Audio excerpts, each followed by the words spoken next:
I'd like to start, though, with a note of gratitude because I live and work in Toronto, and Toronto is dish with one spoon territory.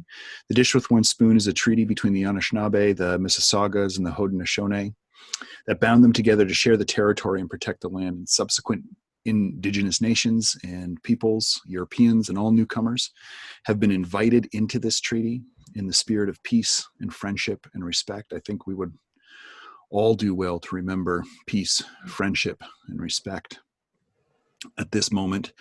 I've certainly benefited from the generosity that's in that treaty, being invited into it. My family has benefited from it, and I want to offer my gratitude to the First Peoples for their care for and teachings about our earth and our relations, and I hope that I can do a small part or even do a big part in order to help uphold those teachings. I hope to honor that in whatever I do at the university, but also within my own family and in my own backyard. One of the real joys of being in the Center for Teaching and Learning this summer, part of, Ian, what you were mentioning about being part of Going the Distance, has been finding out how so many of the wonderful faculty at Trent are caring for their students' learning, especially when we're moving into online spaces. And that's part of the reason, a small part of the reason why I'm so happy Paula's here and that Paula agreed to take part in this showcase. I've heard for a while now how wonderful Paula's teaching is generally, how wonderful her online teaching is, and how she engages students and moves Indigenous content and pedagogies into online spaces. So I'm really excited to see what Paula is going to share with us. And thank you. I think this is number 2 or 3 or 4 now. Thank you again and again, Paula, for being here. In a moment, I'm going to invite you to share your course and share your screen with us. And just so everyone knows what I've asked Paula, and you're certainly allowed to steer us in any direction you want to for the next 15, 20 minutes or so. But I have asked Paula if she could highlight some of the ways in which her courses engage students and also the way in which she moves Indigenous content and pedagogies into, what a faux pas, into those online spaces. Again, or after that, we'll have some questions from this wonderful group that Paula certainly can field and answer about her course, but we have a lot of wonderful people in this room that can also chime in with answers to whatever questions you're thinking about that are raised by Paula's course. So Paula, thank you. Thank you very much for being here. I'm looking forward to you hearing about your course. Take it away. You're on. Great, thank you. All right, so sharing the screen.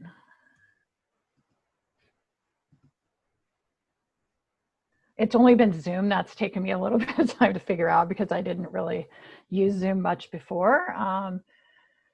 So thank you everyone for being here and for being interested in this course. So this is a second year course, 2306.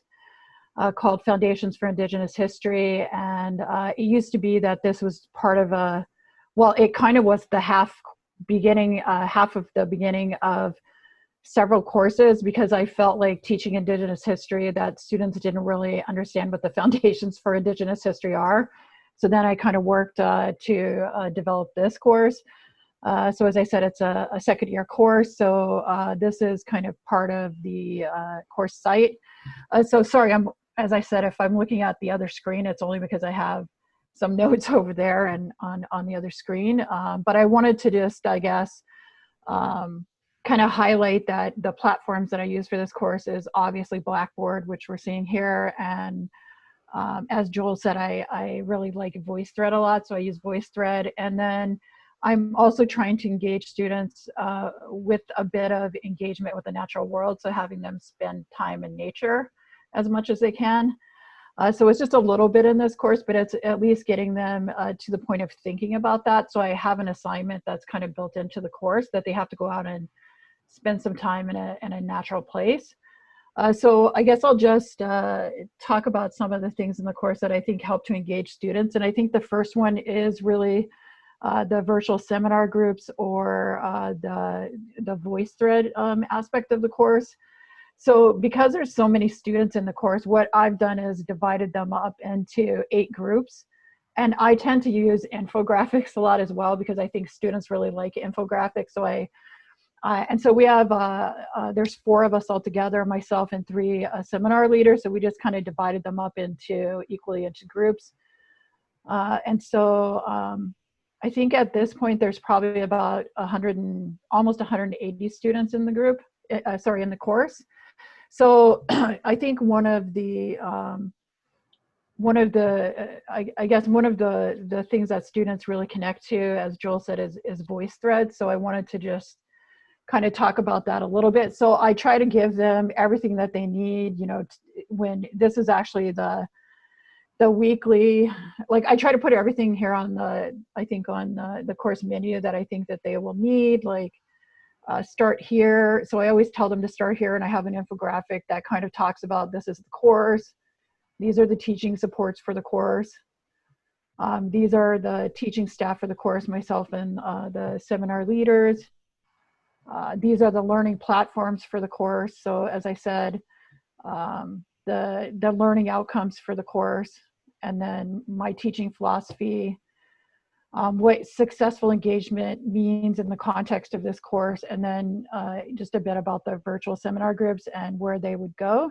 So they're not really seminar groups in the sense that, if it was an in-person course, we would have 8 different seminars that students would kind of go to, and then there would be seminar leaders engaging with them.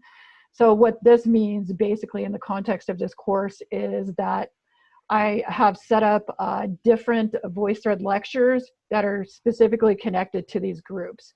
It's really one of the only downsides of VoiceThread, that you have to make a different VoiceThread lecture for each group, but I don't find it to be that problematic. I also always make sure that I state what the course, and that they have a chance to evaluate the course and to evaluate me, and that obviously we're evaluating them as well, and how they're engaging with the course material. So then just to show you how this kind of works then, as far as VoiceThread. So I always make sure on the area that's going to be where they're going to be engaging for the weekly content, that I tell them when all the due dates is and how much those are worth. And this is for the direct engagement. So I've given them a choice for critical engagement in the course, I've given them a choice of directly commenting on VoiceThread lectures, or writing 2 journals about what they're engaging with, and then submitting them twice over the term. And so the lists of those are here.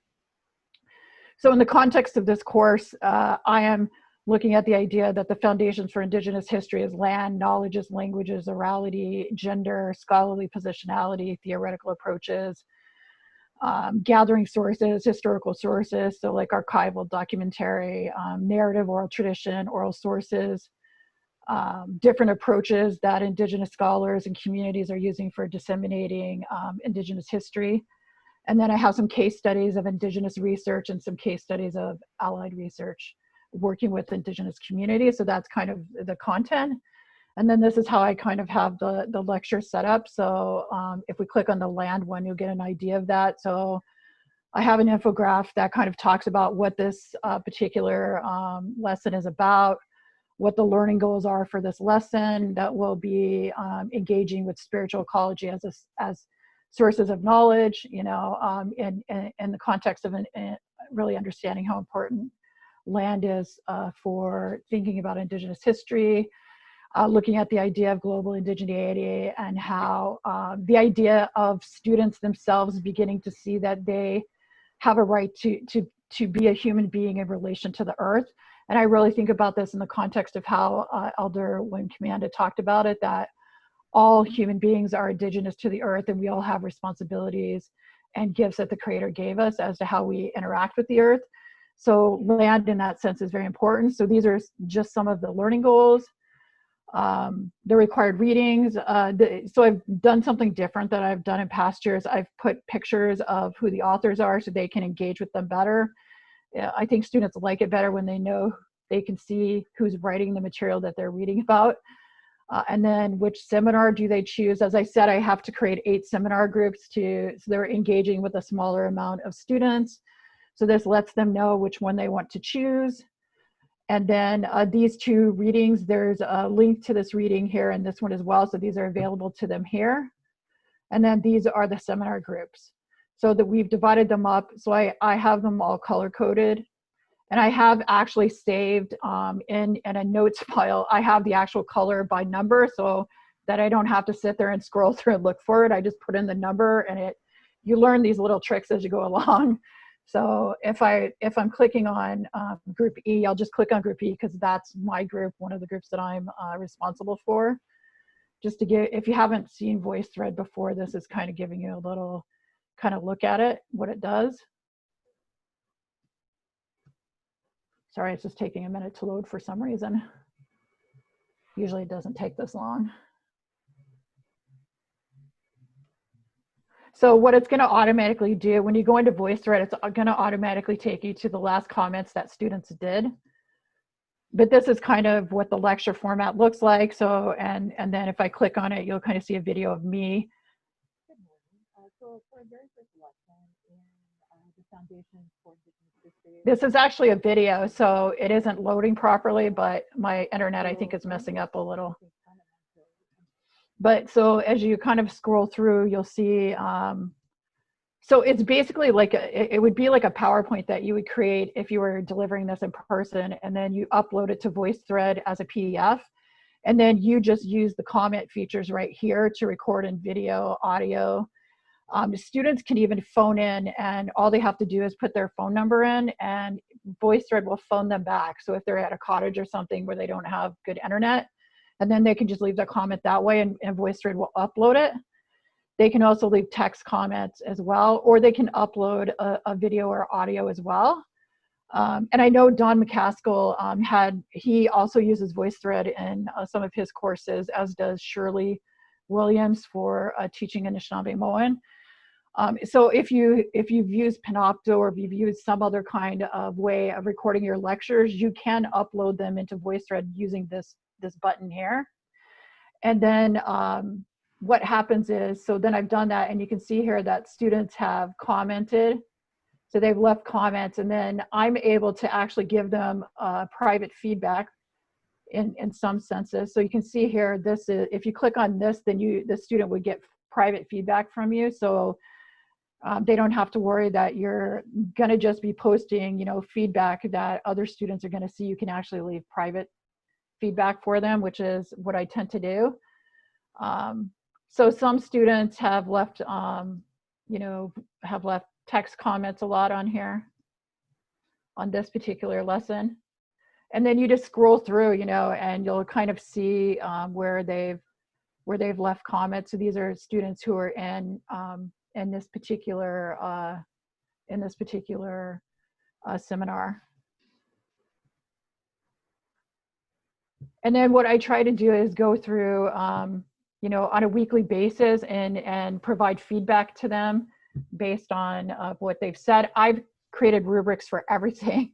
So I have rubrics for every single, the VoiceThread comments, the journals, the spiritual ecology assignment, which I'll talk about as well. So I have rubrics for all of these things. So there's no guessing on the part of the students as to what they're being required or expected to do. And then just kind of, I also make sure, because I know a lot of faculty were also concerned about the idea, well, how do you know that they're going to comment on everything or comment on the readings? I make sure of that because, like, I've even embedded a video here of Gregory Kahete, who's connected to the assignment that they have. So you can see the videos, right?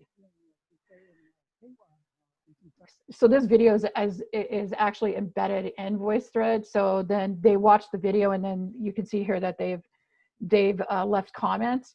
Now, one of the things I've found that's very interesting since I started using VoiceThread is sometimes I would find in the class that students in the in-person courses that sometimes students would be intimidated or they wouldn't feel comfortable speaking, and that isn't the case with VoiceThread. I find that sometimes their comments are so in-depth and so long that I have to start limiting how long they can actually talk, because and this is particularly the case this year because I've been doing the PhD class Indigenous Thought as a using VoiceThread. And normally in class, we would have 3 hours to kind of discuss it weekly, the readings and those kind of things. But I noticed by doing it through VoiceThread that if we have like 4 or 5 readings, normally some students may not speak up if you're in person, but in VoiceThread, they all speak up. So what you end up having, instead of just a 3-hour discussion, sometimes it's like 4 or 5 hours. So I had to start kind of limiting how long students can have to really comment. So in the context of this course, I told them their comments have to be either 300 words or 3 minutes. So I'm looking for that. They have to at least leave one substantial comment that is a balance between the readings, the lecture content, and they also have to comment on and build on the discussion from a classmate. So I've kind of developed this over several years in the sense of what works right, what works well. At one point I think when I first started using it, I think I was grading like their comments separately, which became really problematic and time consuming. And then, so I've kind of now developed this idea that giving them a choice of which assignment they want to do, because then that puts some choice on them, and that makes it easier, I think, for us, as it's not so heavy in the sense of just directly commenting and giving feedback on VoiceThreads. But we do try to do this every week to give them that feedback. So a good example of that is weekly. One of the things that we're doing here is we're going through and we're like the reflecting on land as a foundation for Indigenous history. So I just created a kind of an infographic of what does that mean. And then we meet, I'm meeting with the seminar leaders at 3 o'clock today. So what we do is we kind of get together and we talk about, okay, what are the themes and the points that students are kind of pulling out of the readings and kind of the content. How are they coming to understand the idea that land is a foundation for Indigenous history? What are some of the themes and some of the observations that we've kind of pulled out? So then we send that back to the students.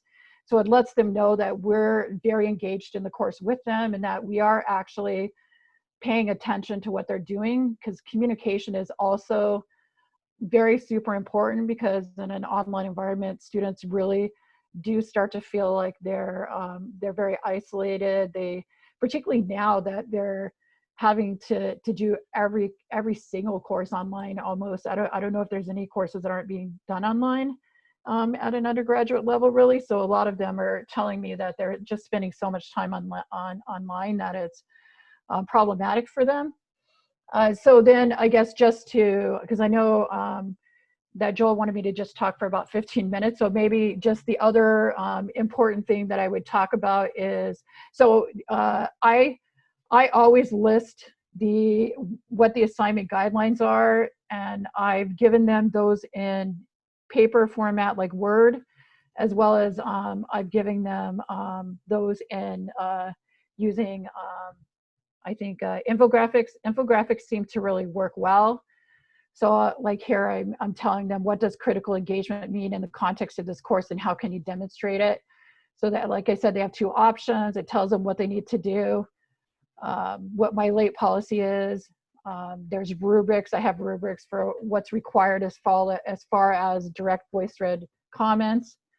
And then what's required as far as journal submission. And this takes a lot of guessing out for students. It takes a lot of guessing out for us as well, because we can seriously point to the fact that they're being, and I tell them that when I give them feedback even inside VoiceThread, I will give them, as I said, private comments, and I will refer to the rubric. I'll say, okay, I've reviewed your assignment, or I've reviewed your comments, and I'm doing so based on the idea of the particular rubric, right, that's connected to that course.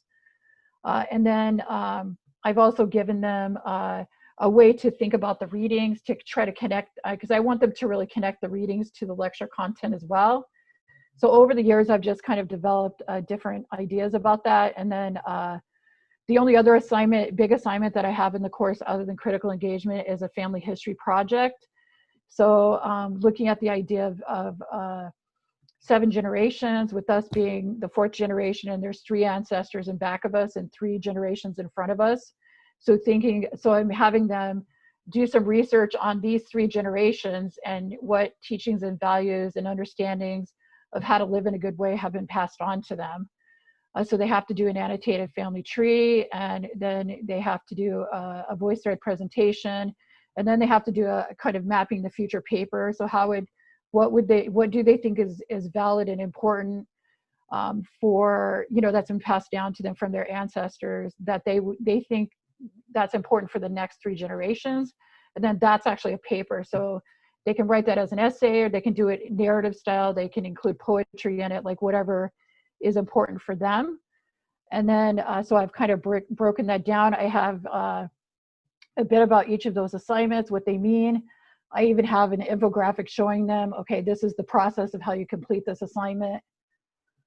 This is the grading criteria for this assignment. This is the submission process for this assignment. So it goes through all of the different assignments that they have to do, and then what the grading process is for each of the assignments, right? So, and then I guess I'll just finish off quickly showing you the one particular assignment.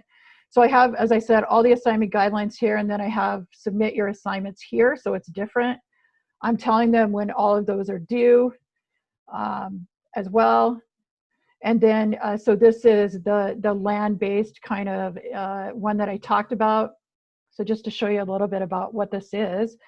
So what I told them was that they had to find some place that, if at all possible, that it had some kind of meaning to them, that it was a place that their family went to or that they were personally connected to, that I wanted them to spend at least a half hour there to clear their mind, to sit there and to listen, to use their senses to engage with the natural world around them, and to do this, but to also think of that place in the context of how particularly Gregory Kahate is talking with respect to spiritual ecology and land as a foundation for history and understanding.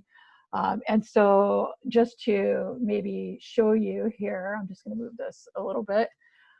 Just to, like, this is one student who did this. So you see they've created a PowerPoint. So this student has chosen this place in the Otonabee River.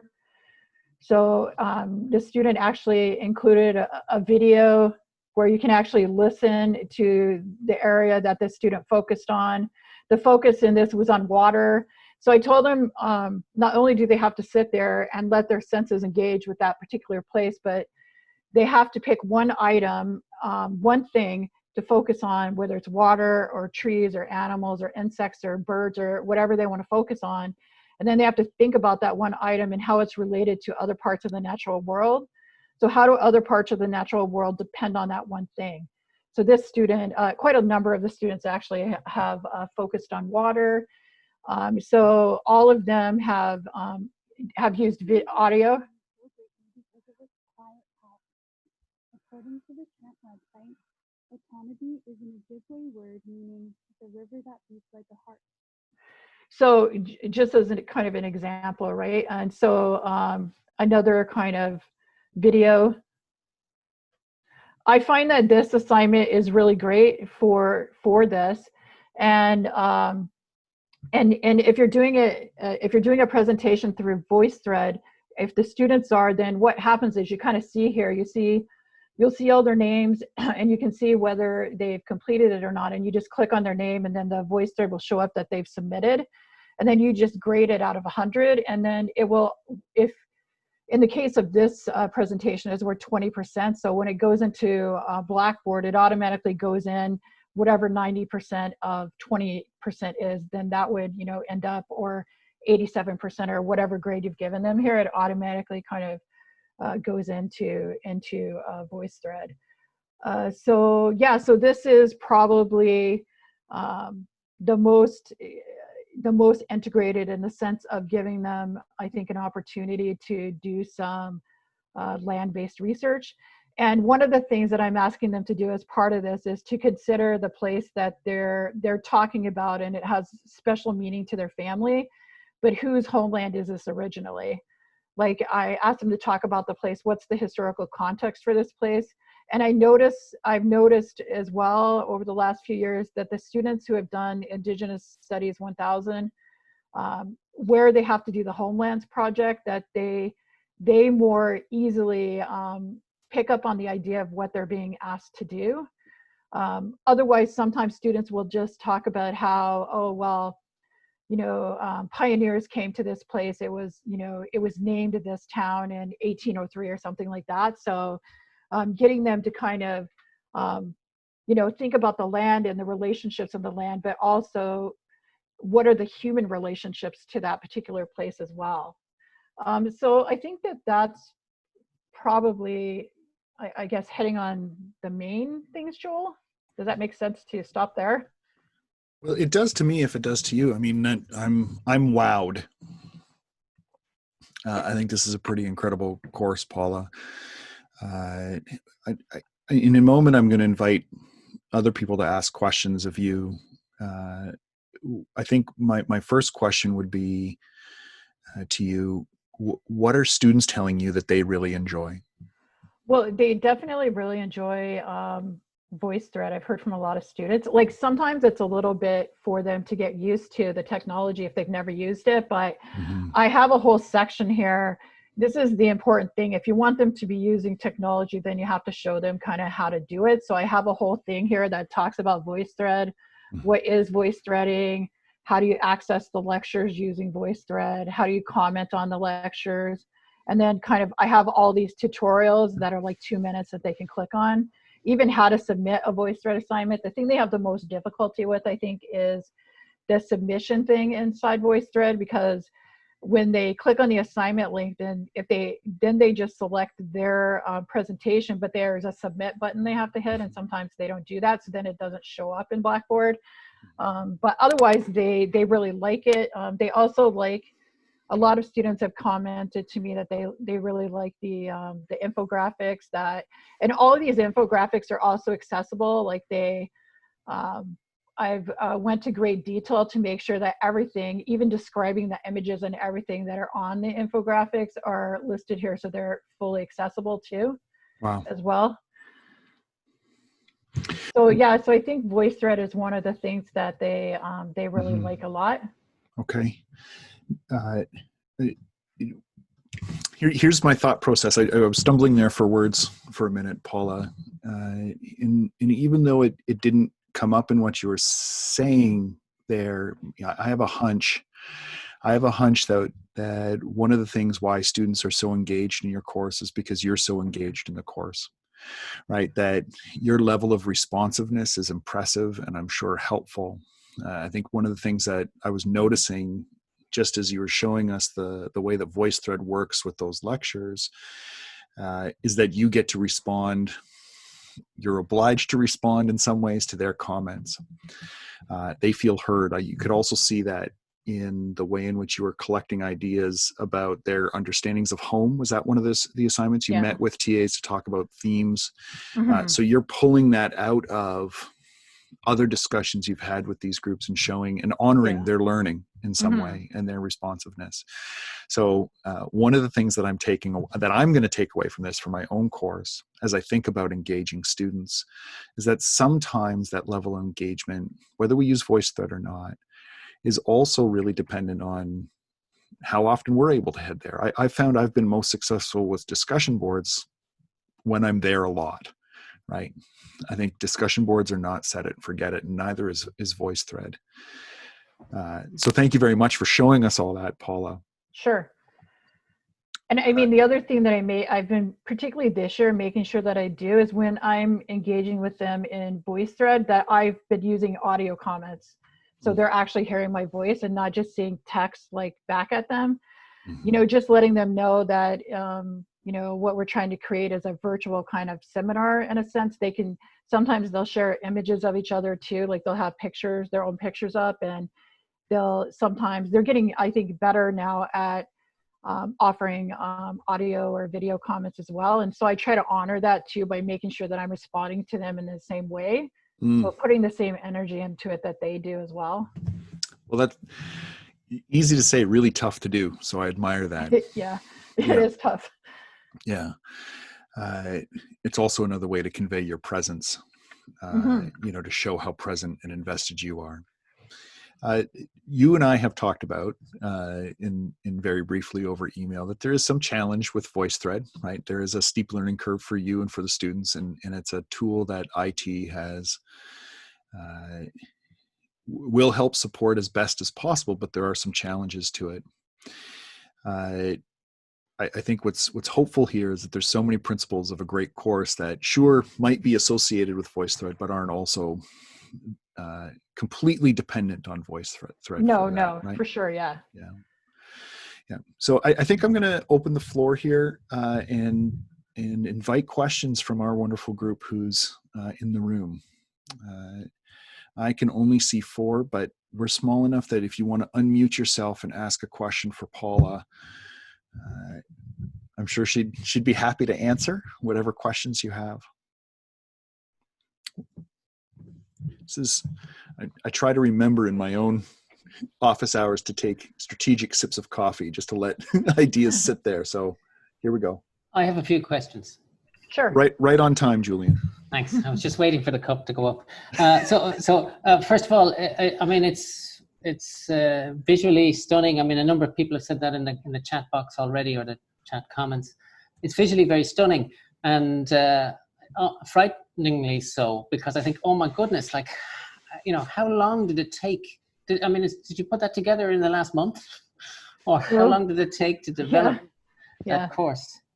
Well, like I said, I've been doing VoiceThread for quite a long time, and this is probably the product of the finished site now. It's probably, like, I've just more recently started using all of the infographics. So those were pretty much all done. Most of them were done over the summer. Although I did this course in the summer as a summer course, so I had to have most of it done for then. So it does take a little bit of time to invest in developing all of these things, but then you can use them from year to year. I use Visme and PictoChart a lot to make infographics, and then they're saved, right? So then you can just go in and adjust them as you need to from year to year if you're changing readings or that. The same with VoiceThread, like you're just recording the video, whether you're uploading Panopto or something like that, you're just recording on the commentary for one slide. So if you want to change something, then you're only having to change, part of the video or audio for that one slide, not like a whole entire lecture that you've videotaped for like an hour or whatever. Plus, a lot of the research shows that students don't really like to engage with long videos, lectures in that sense. So that's one of the reasons I like VoiceThread, because they can access it at their own pace and that kind of thing. And then the VoiceThreads from year to year, you can copy them from year to year. So it's not like you have to recreate them. You just copy them from year to year, and then if you want to change something, you change it. But after you get after you invest the time in actually setting the course site up, it actually isn't that much labor to do it from year to year. So that sounds very smart, though. So it means that you can have your, I would say, VoiceThread lecture, but you could just go into the first slide and change the VoiceThread associated with that first slide to say, welcome to fall 2020 versus summer 2020. And the rest stays the same. Mm-hmm. That's exceptionally smart. Yeah. And again, you've mentioned a couple of programs there where you do the infographics, and they look like reasonably large files, but I assume they upload very easily and the students can access them very easily. They're not these where they're waiting 60 seconds to download. Yeah, no, they seem to access pretty easily. But as I said, I made sure that every single one of them is accessible too. Yeah. And then I've also made sure that like in the assignment guidelines section here, that you can actually, I have rubrics for everything, as I said, but you can actually also access all of these in paper format too, like in Word format as well. So they have kind of a choice of which ones that they want. And they might download the Word one for backup on their computer. So I have another question, but can I jump over and ask Joel and Ian a question? together. Before I ask my final question, and I think I've only seen one of these other showcase examples, and I've seen our presentations, and I've seen at least one or two other examples. But Joel or Ian, to me, this looks like, I don't know, the high end of a really well developed, created, visually appealing, and also great flow site. Or is this the standard and I'm just behind? I think what you're seeing, Julian, are years, a number of iterations, right? And I think our fall term courses might not all look like this immediately, but I also think it's helpful, especially as we start to think about winter, about what's possible, right? And so I know that I won't be able to get to the infographics as beautifully and as competently as Paula has done here. But I'm going to take away from this, if not that initial lesson of how the infographics work and how inviting they are, but I'll take some of these engagement ideas. So I would say that this is an exceptional course for its visual appeal, not a standard that I've seen across the university, but Paul has worked so hard and so wonderfully to make this a course that works for her. Ian, does that echo or complement what you're seeing? Yeah, I mean, I see hundreds of Blackboard courses through the support, and Paula's always shine through as amazingly designed and beautiful courses every single time. I don't think I can think of a single one that is really more visually stunning than these. So yeah, absolutely, I would agree with you entirely, Joel. Mm-hmm. But there might be small things to do in our own courses that we could bring over. If I did one infographic, or what I saw some other people do that inspired me this summer is I did a course trailer. Some people used, right? I used a different piece of software that gave me a little more flexibility, but I did a course trailer over time. And I think there's sometimes these small pieces of engagement, visual engagement, assignment engagement that we can take forward. Julian, okay. You had another question? Yeah, one more question. And so just the last part of that,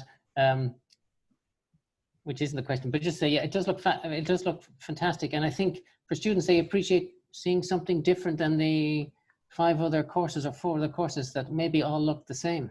So I think that's one thing that students would welcome. The second question I had is, in terms of the VoiceThread, you call them VoiceThread seminars, but they felt a bit like lectures. And is it seminars just because they're broken up into smaller groups, and rather than doing it with all 2 or 180 people at one time? Yeah, and when I was doing this course in person, and obviously there was, at that point, that was several years ago when I first created it, and there was maybe 30 students in the class. So it was easy to do it in a seminar kind of environment, and I just did it for the whole 3 hours. And so it was really more of a seminar. So what I tried to do is create that same kind of idea online. So we just divided them up into smaller groups where there's less than 25 students. I think the most is 25 in any of the groups. So they're engaging with less people, and it makes them feel more comfortable. So I'm thinking about it and talking about it as virtual seminars. But you don't have a lecture component? No, I do. The lecture is actually built into the seminar. So each slide has, I can go back to that. Each slide actually has so a seminar. It's like a lectionary. I mean, it's a lecture, but they get to feedback. Yeah. So it's kind of a lecture and a seminar kind of built into each other. I'll just go back so you could get an idea of that again. Or seminar, but I think lectionary is better. Yeah. So they've, as I said, when you first go into VoiceThread, it will automatically take you to the last place where students posted. So I always just do this to go back to the beginning. And then if you click on it, then see. So the second lesson that we're going to be looking at in our consideration of the Foundation for Indigenous History is knowledges. And by knowledges, I really mean the kind of distinct Indigenous knowledges that Indigenous people have around. So I recorded that actually in my office, obviously. So then, you know, I just kind of go through, and each slide I'm talking about something specific. So I am lecturing to them, and then, but and what I'm calling it a seminar is they have the ability to respond in audio or video or text to what I'm saying. So it's almost like we're having an asynchronous conversation in that sense. So it's not at the same time, but see. So to respond to the point touched upon in your voice comment, I feel this orientation category is parallel with our connection to the natural world.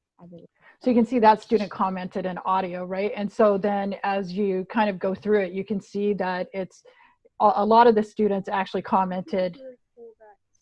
Did they comment on other comments from students as well? So, I mean, it's a bit like a dynamic discussions within a lecture seminar. Yeah. And that's why I really like it, because, and I think that's why the students really like it, because it gives them, it's not in person, but it gives them more of the feeling of what an in-person class is. And that's kind of why I really like it a lot and really want to use it. So. Thank you. Thanks, Julian. What other questions do people have?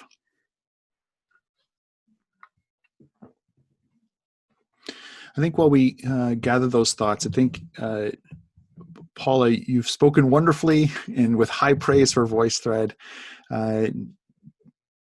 We need to also keep in mind some of the possibilities for support, right? If everybody started using VoiceThread at Trent, I've been reminded by IT that there are some issues with support. I think, Paula, I'm wondering if there was a kind of learning curve for you in using VoiceThread and figuring it out. I could see all those help guides for students. Well, I think I initially, when I first heard about VoiceThread, it was through the Blackboard exemplary courses. I saw that someone had won one of the exemplary courses. I looked, when I first set up online courses, I looked at those Blackboard exemplary awards and what kind of things people were doing to be innovative and things. And someone was using VoiceThread to teach Hawaiian language. So I'm like, oh, well, this would probably work good for Indigenous studies. So then because we were really hesitant as a department to do any online courses because we wanted them all to be in person, you know, and but then as I was listening to Hawaiians and people talk about this, they're like, well, the web is like, if we think about the web or online, it's kind of out there in the natural world, like it's out there. That's still part of the natural world in that sense. So then I started thinking about it a little bit differently. But then started thinking about, okay, well, what are some ways of, you know, embedding Indigenous pedagogy, like letting them be out on the land? Like, how can we facilitate that in an online class? Like, what kind of experiential kind of learning can you do? You know, having the voice-to-voice communication, like those kinds of things I think are important, and VoiceThread lets you do that. As far as the learning curve for me, it wasn't that difficult. It was just a matter of, okay, when it first was being used, it was a test. That was when Mary Jane Pilgrim was in IT, and there was I think she managed to get like 10 faculty to have like a test kind of pilot thing for a year, and I was one of them. And so at that point, students had to actually register. They clicked on the link, and then they would have to register for an account and all that, and that just happens automatically now. So students really don't have to do that much other than figure out how do you comment on a lecture, you know, on a VoiceThread, how do you comment, you know, but it's not very hard to do. It's not very hard to learn how to do the lectures at all. You can use it for lecturing, or you can use it to have them discuss the readings. One of the things that's fantastic, I feel, is if you want them to do presentations, VoiceThread is the best way to have them do a presentation. And Shirley really feels that it's a really exciting and a really important way of teaching Anishinaabe-Moan online. Like she does it in the summertime and uses VoiceThread. And so they can see her actually speaking the language, and then they can video themselves. They have to either use video or audio to say the words. And then, so then she can directly, you know, respond to them and say, oh yes, you're saying Kindaswin right, or oh, you need to say it a little bit more this way. And she'll have like images of, different words, different phrases, what they mean, and they can respond. And so it's not in person, but it's probably the best that you can do online to like teach language in a way that they can hear it and they can see it happening. And as I said, that's how I got interested in it, because I was looking at how teachers in Hawaii were using it to teach Hawaiian language. So that's how I got really excited about the possibility. But really, the closed captioning is the only support thing that I find that's been problematic, other than the fact that in order to leave an audio or video comment, you have to have the most updated browser, which you probably know. So Internet Explorer does not work with VoiceThread, and neither does Safari. I'm a Mac user, so I use Safari. And so if I'm going to leave audio or video comments to students, though, I have to make sure I have Firefox or Chrome operating to do that. So I automatically just do that now. But normally I prefer to use Safari. But anyway, those are the only two, and those are easily solved. Like in fact, I have under there, where do I find under that? I have frequently asked questions, and I have right on there, please make sure you're using the latest browser of Chrome or Firefox, otherwise VoiceThread won't work with it. So there's just those kind of things you kind of learn in advance, and so you make sure you put that you let students know about that ahead of time. I also talk about that because I have a course tour. So I have a narrated course tour that's done through VoiceThread, so they get used to what VoiceThread looks like. That's the first thing I tell them to do, is take that narrated tour. So they're getting an idea, okay, this is VoiceThread, this is what it looks like when I'm using it, and they see how I'm using it. So I show them that, and then I obviously have an infographic course tour as well. Okay. Yeah. Thanks, Paula. I mean, Ian, I'm wondering if you can speak to some of what you're seeing, some of the challenges on the support end, what people commonly run into with VoiceThread. I know that people are heading out the door, which is totally fine. It's 2:00, but I'm happy to keep going and continue this conversation, and we'll be posting all of this later so that you can also circulate it. Ian, can I invite you into the conversation? Sure. I have to stop making some really cool infographic stuff, because Paula gave me some awesome ideas there. So thank you. Okay, I'm gonna play with that later. So that's exciting. But I think on the support side, the biggest message that I can give is that, and it goes for any piece of educational technology that you want to integrate into your course. Just know what you're getting into before it hits the students, right? Like, spend time with the tool, make sure you know it really inside and out before it hits the students. Because if there are gaps in there, let's say you have a class of 230, there's technology issues, that's 230 people that could potentially be coming our way. So just understand the technology before you get into it. Practice, and make sure it's 100% tested and good before it hits the students. We're always here to help. We'll always try our best to get whatever support we can give. Everything comes with what we call a best effort model, where we'll try our best to help in any way we can. And that would certainly apply to VoiceThread as well. So we're happy to help as best as we can. Just understanding that, and as I said, any piece of technology, just making sure that you're familiar with it before it hits the students is a key to success. That and just thinking through the amount of technology that may go into your course, I think, is a good tip too. If you're bouncing around between a lot of different tools, you can get a little bit of tool overload sometimes. What I love about Paula's course here, besides the amazing, beautiful design, is that I think you've really selected a couple of tools that work very well, and it's not overwhelming technologically, which is I think really important to success. So, does that help? It does for me. I wanted to make sure that your advice. I wanted people to hear your suggestion there about being familiar with the technology, so that we can help. We as faculty and instructors can help support our students as much as IT as well. I think I've impinged on your schedule, taken up a lot of your time, Paula, already. No worries. but I really wanted to thank you again for showing the course. And whether people go ahead and use VoiceThread, well, that's another matter, but there's so many wonderful principles of online teaching and integrating Indigenous pedagogy and content that I'm seeing, as I've learned a lot from Mitch in that respect in my office, as well as talking with Nicole about it as well, that will be useful for people no matter what tools they end up using, right?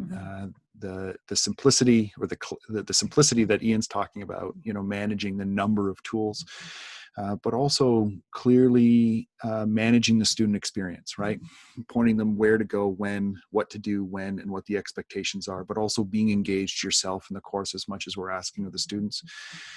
That's all possible with VoiceThread discussion boards. Sometimes some tools make it easier than others.